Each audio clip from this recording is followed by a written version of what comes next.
이 세 가지 전략을 통해 니클라스는 자신의 사업적 감각과 전략이 틀리지 않았다는 것을 증명해냈습니다. 기뻤을 겁니다. 희열을 느꼈을 거예요. 하지만 이 정도로는 만족하지 못했나 봅니다. 그의 거대한 야망을 충족하기에 스웨덴은 너무 좁았던 거예요. 인구가 고작 1000만 명 수준이었으니까요. 기왕 할 거면 이름값답게 클래스 있게 놀고 싶었던 것 같아요. 그래서 결단을 내립니다. 컨설턴트로 일하며 번 돈과 온라인 피자 지분을 들고 당시 유럽 벤처 캐피탈의 중심지였던 독일로 건너가기로요. 참 신기하지 않습니까? 말씀드린 적당히 살자라는 스웨덴의 라곰, 완전히 딴판이잖아요. 아마 이 양반 스웨덴 전체를 통틀어서 욕심과 야망이 가장 넘치는 변종이 아니었을까 싶습니다. 하여튼 독일로 건너간 니클라스는 그동안 쌓은 인맥을 동원해 동업자들을 모으고 자신의 피자 지분과 네트워크를 기반으로 굵직한 엔젤 투자를 끌어냅니다. 그렇게 2011년 설립한 회사가 바로 딜리버리 히어로입니다. 당연하다는 듯이 최고 경영자 자리에 앉았죠. 이 시점에서 니클라스는 회사 운영에 새로운 전략을 세웁니다. 2011년 무렵은 스마트폰이 급격히 보급되면서 전 세계적으로 배달 플랫폼 시장이 폭발하던 시기였거든요. 하지만 이미 독일에선 기존 플랫폼 간의 1위를 차지하려는 박터지는 치킨 게임이 벌어지고 있었습니다. 그 험난한 독일 바닥에 신생업체인 DH를 무작정 들이밀기에는 승산이 없다 판단했어요. 그렇다고 스웨덴의 성공 방식을 그대로 이식하자니 시간이 너무 오래 걸리고 돈도 많이 들 것 같았죠. 그래서 고민 끝에 결론을 도출합니다. 빡생 동네 밑바닥부터 아등바등 할 바에는 가능성이 있는 해외 시장의 새싹들 중에 1등이 될 만한 놈들을 사버리거나 직접 세워서 다른 경쟁자들을 모두 쳐내버리자. 그게 시장을 장악하는 가장 빠른 방법이라 생각한 겁니다. 그렇게 니클라스의 DH는 공격적인 M&A 전략을 손에 쥐고 해외로 눈을 돌리게 됩니다. 가장 먼저 눈을 돌린 건 호주와 영국 그리고 근방 북유럽 국가였어요. 소소하게 자리를 잡았죠. 이때 대략 어찌 해외 진출을 해야 하는가 기본적인 방법을 깨우쳤을 거예요. 이후 여러 답사 끝에 니클라스는 한나라를 해외 시장 공략의 핵심 요충지로 점찍습니다. 바로 우리나라 대한민국이었습니다.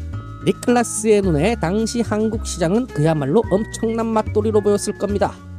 독점적인 대형 플랫폼은 아직 없는데 인터넷 인프라는 세계 최고 수준이고 도심 인구 밀도가 미쳐도는 데다 이미 배달 문화가 대중적으로 자리 잡고 있었으니까요. 여기에 자신들이 가진 기술력과 해외 진출 노하우를 한 방울 탁 타면 순식간에 시장을 싸먹을 수 있겠다고 판단한 거예요. 그렇게 2012년 한국 법인인 RGP 코리아를 세우고 자신들의 플랫폼을 내세워 한국 시장에 발을 들입니다. 그게 바로 여러분들이 잘 아시는 요기요입니다. 요기요를 한국 기업으로 아시는 분들이 많더라고요. 하지만 이놈은 태생부터 독일 DH가 100% 자금을 대어 만든 외국계 기업입니다. 쉽게 말해서 DH는 대한민국 배달앱 태동기부터 함께했던 성골 중의 성골인 셈이죠. 기억하실지 모르겠지만 초기 한국 배달앱 시장은 3파전이었습니다. 배달앱의 조상격이자 마동석 배우 광고로 유명했던 배달통, 토종 스타트업인 배달의 민족, 그리고 DH의 요기요, 이렇게 3파전이었죠. 당시 시장 점유율은 배빈이 약 50%, 요기요가 30%, 배달통이 15% 정도였습니다. DH는 압도적인 자본력으로 TV 광고를 도배하고 파격적인 할인 쿠폰 뿌리기 신공을 펼쳤지만 늘 외치는 배민의 착각기는 맡긴 틈에 밀려 좀처럼 1위로 올라서지 못하고 있었습니다. 속이 타들어갑니다. 저걸 어떻게 잡지?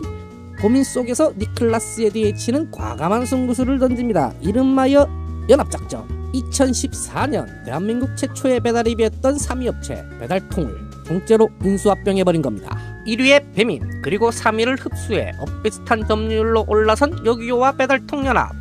3파전이 양강구도로 재편됩니다. 하지만 그는 요기요와 배달통을 하나로 합치지 않았어요. 둘을 독립적인 브랜드로 둔 겁니다. 지마텍과 옥션처럼요.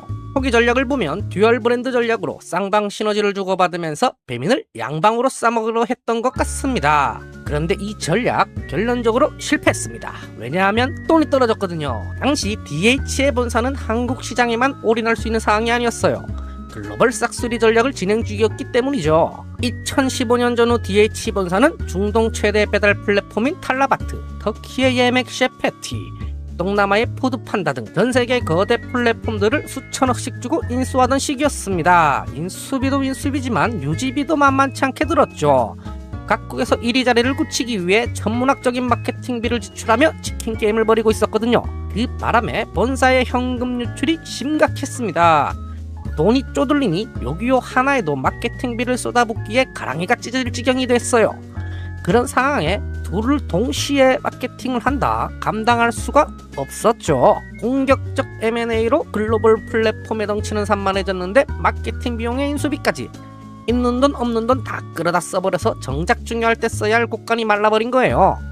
뒤늦게 상황을 인지한 니클라스는 부랴부랴 둘을 합병하려고 했습니다. 둘을 따로 두기보단 한 울타리 안에 두는 게 운영 비용 면에서 유리하니까요. 헌데 그것도 무리였습니다. 배달통은 토종기업이고 요기요는 독일 본사 시스템을 그대로 들고 왔잖아요. 뿌리가 다른 둘을 합치는 게 쉽지가 않았어요.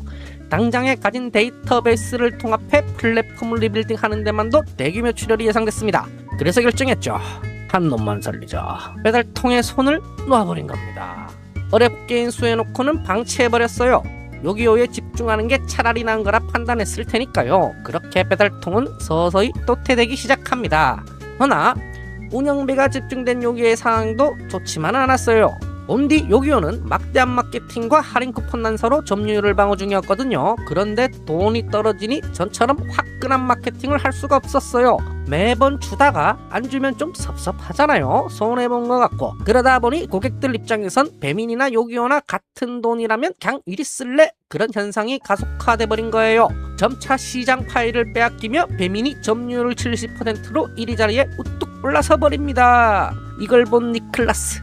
하지만 여기에 힘을 줄 여력이 없었습니다. 왜냐? 본진이 탈탈 털리고 있는 상황이었거든요. 당시에 DH는 규모는 엄청나게 키웠지만 정작 영업이익 지표인 에비타 마진율이 마이너스 30%에 달했어요. 이 말인즉 100만원 벌려고 130만원씩 쓰고 있다는 뜻이에요. 돈을 벌기는 버는데 벌수록 적자가 나는 상황이었던 겁니다. 덩치만 컸지 글로벌 속빈강정 애물당지 덩어리가 된 겁니다. 엄청난 자금난을 해결하기 위해 DH는 내부적으로 결단을 내립니다. 첫째, 독일 시장에 IPO, 즉 주식 상장을 합니다. 그것으로 당장에 급한 약 10억 유로의 신규 자금을 수혈받아 숨통을 틔웠죠. 자, 그럼 보편적인 상식선 안에서 이단 행보는 어찌 돼야 할까요? 상장까지 했으니까 이제 이걸로 모자란 기존 걸 메운다거나 다른 전략을 세워 타개할 방법을 궁리하거나 할 거라 생각하는 게 보통이잖아요. 하지만 이 양반 니클라스는 보법이 달랐습니다. 또 한 번 감탄스러운 결정을 내려버리거든요. 바로 치킨 게임을 벌이던 본진 독일 사업부를 통째로 들어 라이벌 기업인 네덜란드인 회사 테이크어웨이닷컴에 팔아버린 겁니다. 와, 대단하지 않습니까? 살릴 생각 자체를 안 한 거예요. 들어서 펌핑하고 그냥 던져버렸어요. 그것도 본진을요. 이쯤 되면 각이 바짝 서시죠. 이 양반에게 본진 그딴 거 없습니다. 철저한 개인주의예요. 헌데 이러니 당연하게 문제가 발생하겠죠. 중심을 잡아줄 안방이 털리니 회사가 구조적으로 흔들리기 시작합니다. 게임도 그렇잖아요. 본진 털려서 멀티로 이사 가더라도 뭔가 좀 삐딱한 느낌이죠. 주주들도 같은 생각을 한 거예요. 주가가 날뛰입니다. 헌데 누누이 말하지만 보법이 다르다 했죠. 바로 이 상황을 타개할 방법을 니클라스는 꼬아냅니다. 바로 배민입니다. 인수한 배달통은 고사됐고 마케팅 비용이 줄어든 요기요도 30% 점유율에서 20%로 추락했습니다. 반면에 배민은 라이벌들이 알아서 나가 떨어져 준 덕에 한국 배달 시장의 독주 체제로 튀어올랐습니다. 이건 다시 말해서 쟤를 먹으면 우리가 1등 아니냐가 되는 거예요. 상장을 하고 본진을 팔아서 마련한 1조 원의 총알도 있으니 눈독을 들이기 시작합니다. 니클라스의 경영 철학이 얼마나 공격적인지 알 수 있는 대목이죠. 그런데 배민은 당시 국내 IT 시장의 알짜 기업으로 평가됐습니다. 65%가 넘는 독보적인 시장 점유율, 월간 이용자 수가 1000만 명을 훌쩍 넘어섰고 입점 식당 수도 무려 13만여 개에 달했습니다. 매출도 무려 5천억 원이 훌쩍 넘었죠. 불과 4년여 만에 11배 이상 폭등한 상태였습니다. 이 말인즉슨 배민의 시장 가격도 어마어마하게 올라갔다는 거예요. 이에 니클라스는 결단을 내립니다. 죽어도 고라고요. 모자란 돈은 주식 수합으로 해결했습니다. 속빈강정이라도 글로벌 규모의 DH 아닙니까? 파란 짝을 잘라내주는 대신 배민을 통째로 들고 왔어요. 무려 4조 7천억 원에 달하는 금액, 국내 인터넷 스타트업 M&A 역사상 최대 규모의 거래였습니다. 이것으로 DH는 한국 배달 시장의 트리플 크라운을 달성합니다. 플랫폼 1, 2, 3위를 모두 집어삼키면서 시장 점유율이 무려 95%에 달했죠. 압도적인 절대 강자의 탄생이었습니다. 물론 이런 독점이 영원할 수는 없겠죠. 바로 공정의 철퇴가 떨어집니다. 아이씨, 독점 위반이거든요. 배민요, 여기요. 둘 중 하나 고르시소. 뭘 골라야 할까요? 니클라스의 선택은 어디였을까요? 바닥부터 키올린 내 새끼 여기요. 현 1등이긴 하지만 주원자식 배민. 이쯤 되면 당연히 아실 거라 믿습니다. 배민이었습니다. 제 본진까지 팔아버리는 사람인데 내 새끼 온정 뭐 그딴 게 있을 리가 없죠. 칼같은 냉철함, 맺고 끊기 확실한 불도저 같은 추진력, 공격적인 경영 방식, 당연한 선택이었습니다. 그렇게 1위 배민으로 자리를 갈아타면서 숨통이 확 하고 트입니다. 다행히 수습이 되는 듯 했습니다. 헌데 곧 위기가 찾아옵니다. 이름하여 쿠팡. 쿠팡이치의 출범이었습니다. 소프트뱅크 손정희 회장에게 받은 3조 원이라는 거대한 투자금을 등에 업고서 막대한 출혈 경쟁으로 국내 이커머스 시장을 쓸어버린 쿠팡이 배달업계 진출을 선언한 겁니다. 당시 쿠팡이치의 기세는 어마무시했습니다. 소셜 커머스 시장을 압도적인 자본으로 밀어버리면서 미친 불도저 전략이 얼마나 유행한지 경험했으니까요. 일전 요기요가 벌인 쿠폰 할인 신공이 촌동네 산유잡비나 버리는 허접한 무공으로 비칠 정도였습니다. 어느 정도였냐고요? 첫 주문 쿠폰이라고 15,000원을 줘요. 영 하나 잘못 더 적은 거 아닙니다. 진짜 쓸 수 있는 15,000원을 줍니다. 치킨 한 마리를 몇천 원에 먹을 수 있었어요. 그뿐일까요? 유명 프랜차이즈 브랜드와 제휴해서 반값 할인을 상시로 때려버립니다. 여기에 첫 주문 감사 쿠폰, 재주문 쿠폰이라고 또 한 장 주는데 이게 또 중복 적용이 돼요. 말 맞다나 공짜로 햄버거 세트 주문이 가능했어요. 미친 거죠. 뿐만 아니라 한 가지 더 행한 게 바로 라이더 뺏기입니다. 당시 배달 라이더계의 생태계는 당연히 묶음 배송이 기본이었거든요. 일반 대행 라이더가 9알이 넘었으니까요. 물론 요기요 직영, 요즘 말로 하면 요기요 플러스라던가 몇몇 특수한 것들이 있긴 했는데 그건 이 영상에 다루기 조금 딥하니까 차치하고 넘어가자고요. 하여간에 일반 대행은 이퀄 플랫폼 라이더 같은 생태계였던 거예요. 가게 배달 시스템이었으니까요. 이걸 부시고 나온 게 바로 쿠팡입니다. 한집 배달과 무료 배달 전략에 무한 할인 쿠폰까지. 고객 입장에서 공짜 주문이라도 배달비가 비싸면 좀 그랬는데 무료 배달로 사라졌죠. 거기에 주문에도 죄다 묶음이라 뒤지게 오래 걸렸는데 한집 배달로 빨리 가져다 줘요. 이 한집 배달 시스템을 돌리기 위해서 라이더 수급을 해야겠죠. 미션의 프로모션도 미친듯이 뿌렸습니다. 오래된 고인물 시조세 배달 라이더 분들이 말하던 그 시절엔 진짜 배달로 건물 샀다 하던 그 시초가 바로 이 시점입니다. 하여간 이러니 배민 점유율이 남아나겠습니까? 3위 배달통은 순식간에 날아가버리고 요기요옷은 뚝딱하고 밀려버리고 점유율이 쪼개지면서 1배민 입쿠팡 3요기요로 다시 시장이 재편됩니다. 미친듯이 점유율 파일을 잠식하며 치고 올라오는 쿠팡. 대적하려면 배민도 맞불을 놔야 했습니다. 울며 겨자 먹기로 살기 위해 따라 붙었어요. 사실 이때 배민이 무너졌어야 정상이었거든요. 매출을 6천억을 달성했다? 적자가 400억 가까이 났어요. 돈 벌려고 4조 원을 넘게 써서 인수했는데 되려 돈이 더 들어버리는 상황. 미치고 팔짝 뛸 노릇이죠.